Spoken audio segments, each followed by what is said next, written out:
Hello and welcome to Coffee House Shots. I'm James Heale. I'm joined today by Katy and Fraser Nelson. Now, Katy, it's the morning after the night before. We know what the results are now. We have a Labour landslide and the Conservatives' worst result of the democratic modern era. What do you think of the top lines from last night's result thus far? Yeah, so we still have a couple of seats to go, but at the time of speaking, I think there's 12 seats left. So we have a pretty full picture. And as you say, at the moment, Labour are on 410 seats. The Conservatives are on 117. Lib Dems are on 70. That's their best ever result. You have the SNP on 8. And then you have a series of independents, other parties we can get into later. And of course, Reform, currently on 4 MPs.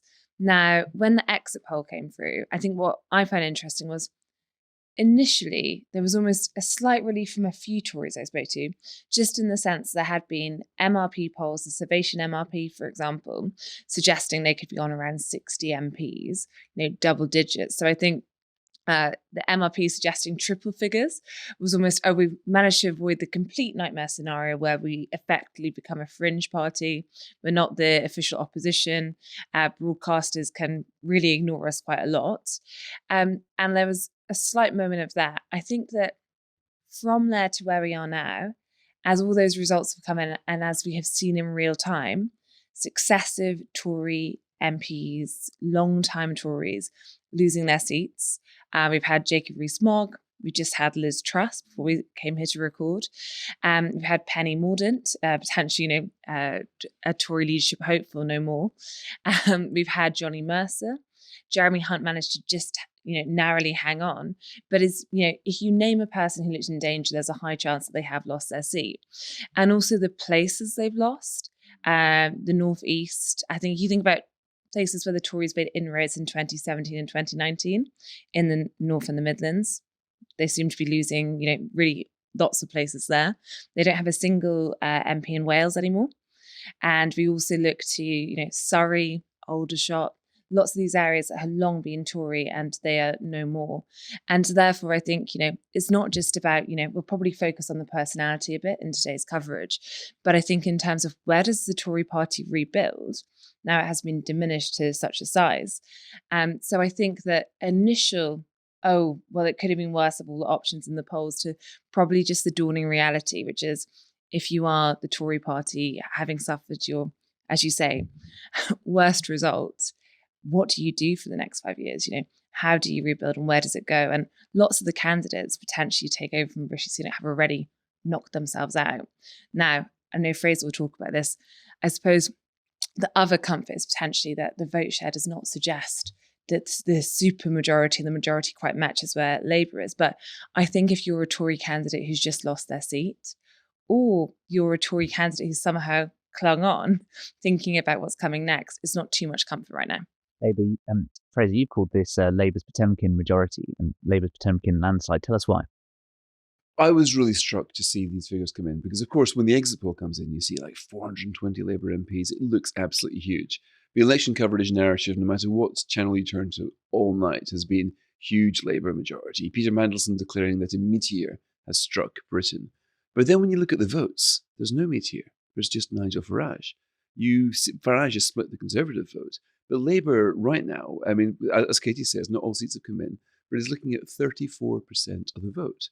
So that will be the lowest voting share of any Prime Minister. So never will you have seen a bigger disconnect between the number of votes, 34%, and the number of seats, looking at 65% at the moment. Never will you have seen a Prime Minister come in with such a low popular mandate. So this means that Labour's result now is worse than it was under Jeremy Corbyn in 2017. This means that Labour has won a supermajority on a share of the vote less than that which Theresa May lost her majority. So we can certainly see in Westminster a big leap to the left, but can we see that in the country? I'm not sure that we can. Not only have they managed to pick up just about a percentage point or so better than the Corbyn calamity of 2019, but we also see the vote splitting. If anything, I would place the Reform to the right of the Conservative Party. And if you do that, you see that Reform has got 15% of the vote, that you can see that Labour didn't really pick up what the Tories lost. Now, this country has turned against the Conservatives. There's absolutely no doubt about that. This is the worst result they've ever had in their history of a party. Go back to the 1830s, you see nothing as bad as what they've witnessed right now.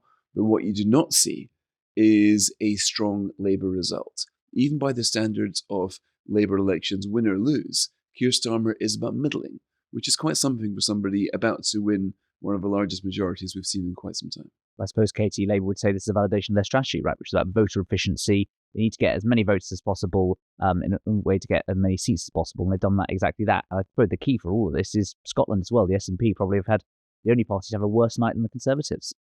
Yeah, I mean, and I think we saw, having stayed up all night, some of the pundits initially, I think, were streeting, saying, "Oh, pundits are going to say this is, a disappointing result for Labour because of X or whatever reason. But if we actually have won a majority in this size, give us a break." So you can definitely suggest that we're sat here saying, yes, it's a very large majority, the largest since 1997, but it's just not quite right for these reasons. But of course, what Fraser hits on is, if you do have a majority that doesn't quite match the vote share, and also you have a party that's been quite vague about its plans, is it a bit thinner than it looks? But then the question is, what do the Tories do in that time? And I think we'll get back onto reform later in this podcast. But, if you look at the SNP, they have had a terrible night. They're currently in single figures in terms of the number of MPs. Of course, like the Tories, they've had the incumbency factor, having been in government in Scotland. And I think, the result certainly feels worse than quite a few were expecting in advance. And, there's lots of tight seats where this has happened. Some saying, oh, John Swinney should consider things. Of course, he only just took over before this election. So it was always, Rishi Sunak thought by calling this election, he could maybe catch his opponents by surprise. It clearly didn't work with Labour. It clearly didn't work with the Liberal Democrats. It probably worked the best with the SNP, but I don't think that's been much to the Tories' help. Instead, you've seen lots of the work in terms of that Scottish Labour recovery really paying off, and Scottish Labour winning in Glasgow, winning in the Central Belt, as well as, in the Outer Hebrides. And that has been a successful strategy, which clearly reduces what you need to get a majority and a big majority. So I think that is a factor, and it's going to be, almost in of itself, the SNP story is going to be fascinating in terms of where they go next. But I think if we're looking, I suppose, at what's impacted things most, you do get back to reform. And, as Fraser said, they have taken a large share of the vote, but at the moment they have 4 MPs. But I still think those 4 MPs are going to have a big impact, because among them we have Nigel Farage, we have Lee Anderson, and we have Richard Tice. And I don't think the Free will agree on that much, to be honest, but that's a noisy bunch. They're going to be in the House of Commons while the Tory party tries to lick its wounds and work out what to do. And I think that will impact the debate we're going to have on what role does reform play in terms of, does the future Tory leader and the future direction of the Tory party embrace reform, or does it ignore it? And you could see tonight already in these recriminations, everyone's very angry at Rishi Sunak for calling this election in July. Everyone's very angry about the D-Day gaffe. These things keep coming up. But the candidates seem to take different positions on what should happen, whether to move towards reform or away from it. I mean, Fraser, this is the real challenge, isn't it? Because you've also got people like Jeremy Hunt, who talked about the only probably Tory target who clung on and defied the Liberal Democrats, who were worried about that kind of orange threat in the south of England. Others are more focusing on the reform threat. I mean, how on earth do you kind of get the party to kind of keep together as a coalition when there are some are saying, look at the right, threat from the right, and some are saying, look at the threat from the left? I can't quite see the threat from the left. I mean, where the Tories lost to the Lib Dems, they did so because they'd lost so many seats to reform. So there was no real Lib Dem surge here. There was simply reform coming along and acting as a sort of autoimmune attack in the right, eating itself. So let's take Jacob Rees-Mogg, for example. He lost his seat because reform came along, got something like 7,000 votes.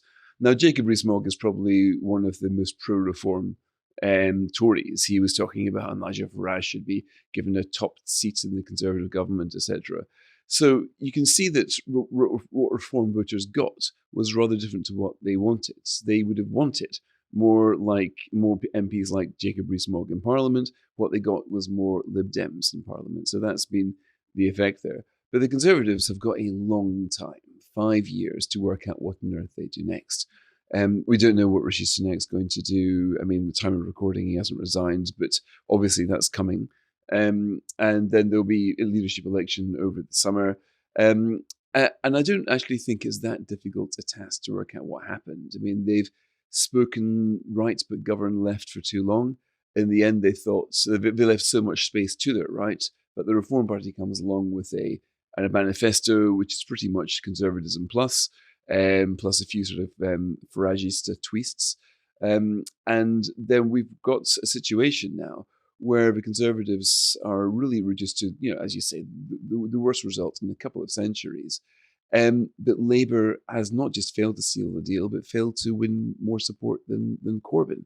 So I think this is now a fascinating parliament because you're going to have a Labour government with a majority out of all proportion to his popular support. Keir Starmer, if you look at his personal ratings, are the lowest of any opposition leader who's become Prime Minister. So he's going to start from personally quite a low base, despite his parliamentary thing being high.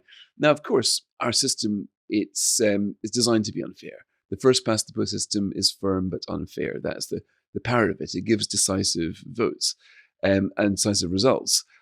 But I think Starmer will have to govern a little more cautiously than somebody with his other majority would otherwise suggest, because he will know that the public will turn on him very quickly.